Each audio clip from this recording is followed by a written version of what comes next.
Hi all, one more mini vlog. ఇది వచ్చేటప్పటికి కరివేపాకు పొడి చాలా బాగుంటుంది. పిల్లల నుంచి పెద్దవాళ్ళ వరకు అందరికీ బాగుంటుంది. హెయిర్ లాస్ అనేది ఎక్కువ లేకుండా ఉంటుంది. ఐస్ని ఎక్కువ ఎఫెక్ట్ చేయకుండా ఉంటుంది. కరివేపాకు కొంతమంది తినరు కదా, తీసి వేసేస్తారు. ఈ విధంగా చేసి పెట్టుకుంటే రైస్లోకైనా డైరెక్ట్గా కొంచెం నెయ్యి వేసుకొని తినొచ్చు. లేదు అని అంటే నార్మల్గా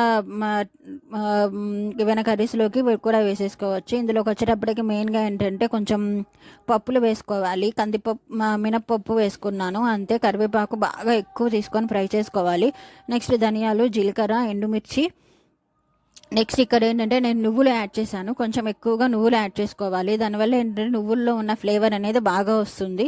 దానివల్ల కరివేపాకు పొడికి చాలా మంచి టేస్ట్ వస్తుంది అనమాట. మిర్చి మాత్రం మీకు తగినట్లు కొంచెం తక్కువ తీసుకోండి. దీంతో పాటు కొంచెం సాల్ట్, గార్లిక్ వేసుకొని మిక్సీ పట్టేసుకోండి. టేస్ట్ అయితే చాలా బాగుంటుంది. ఒకసారి ట్రై చేసి ఎలా ఉందనేది చెప్పండి. Thank you. Subscribe please.